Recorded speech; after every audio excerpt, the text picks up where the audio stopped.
When we think about the story of Steve Jobs, we usually think of the visionary, the founder, the iconic products. But what if I told you the most important part of his story isn't about his first success? It's about what happened right after he lost everything. This isn't really a story about failure. It's a story about reinvention. I mean, just listen to that quote. It's an incredible thing to say. Imagine getting forced out of the company you literally started in your garage. For almost anyone, that would be the end of the line. But for Jobs, this very public, very painful moment, it actually became the thing that set him free to do his greatest work. So, to really get what this reinvention is all about, we've got to go back to where the crisis started. See, before the exile, Apple was a massive success, but there was a growing conflict bubbling just under the surface, one that was about to tear the company apart. In the late 70s and early 80s, Apple was on fire. The Apple II was a monster hit, one of the first personal computers to really take off. And then, in 1984, they dropped the Macintosh. This machine that was so different, so bold, it felt like it was from the future. But all that success was hiding a really deep tension inside the company. And this wasn't just, a simple personality clash. This was a fundamental fight over the direction of the company. It was a battle for Apple's soul.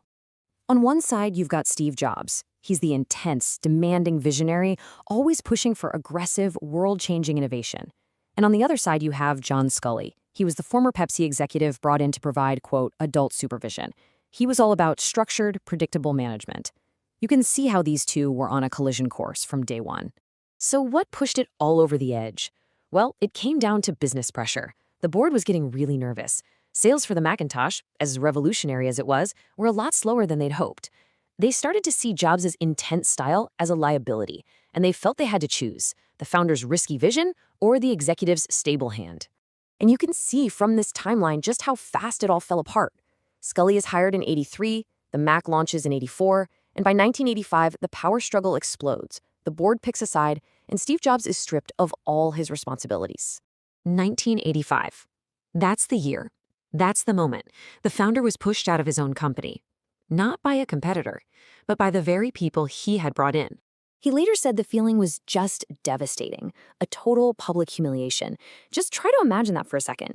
Watching the company you poured your entire life into, the one that basically defined you, just keep going without you. For most people, that's where the story would end. But for Jobs, this is where the reinvention really starts. He didn't just disappear. He went into what you could call his wilderness years, and he started building all over again, right from scratch. And he put his energy into two very different, very ambitious projects. First, he founded Next, building these incredibly powerful computers. Now, the computers themselves didn't sell very well, but the software running on them, it was revolutionary. And that's going to be a key part of the story later.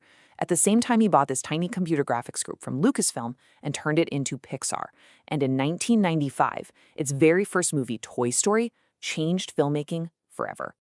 So while Jobs is off building these two new empires, the company he was forced to leave, well, it was starting to fall apart. And that created the perfect, if completely unlikely, opening for him to come back. Yeah, by the mid-90s, the Apple that had fired Steve Jobs was in serious trouble. It had completely lost its way. The product line was a confusing mess, and it was losing customers left and right. The company was honestly on the verge of becoming irrelevant. And this number is everything. Apple was desperate for a new operating system to save itself, and it turned to the one company that had what it needed. It bought Next for $429 million. But this wasn't just a software deal. This was the price tag to bring Steve Jobs home. So, in 1997, the unthinkable happens. The exiled founder walks back through the doors of Apple. But he doesn't come back with total control. He comes back as an interim CEO, a temporary leader brought in to try and save the very company that had fired him. And what he did next was just brilliant in its simplicity. First, he took their chaotic product line and simplified it radically. Then, he refocused the entire company on what it used to do best, beautiful design and a powerful brand. And that intense focus is what led directly to the iMac, the iPod, and the total transformation of Apple.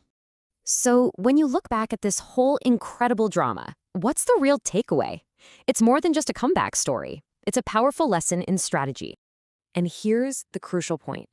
Reinvention is so much more powerful than revenge. See, Jobs didn't come back to settle a score. He came back with the tools, the software, and the hard-won experience he had built in the wilderness with Next and Pixar. In a way, losing everything forced him to build something even stronger, something that would not only save Apple, but turn it into the most valuable company in the world. And that really leaves us with a question to think about. A question about what we do when we face our own major setbacks. If you were removed from your own dream, from something you created, would you rebuild or would you retreat?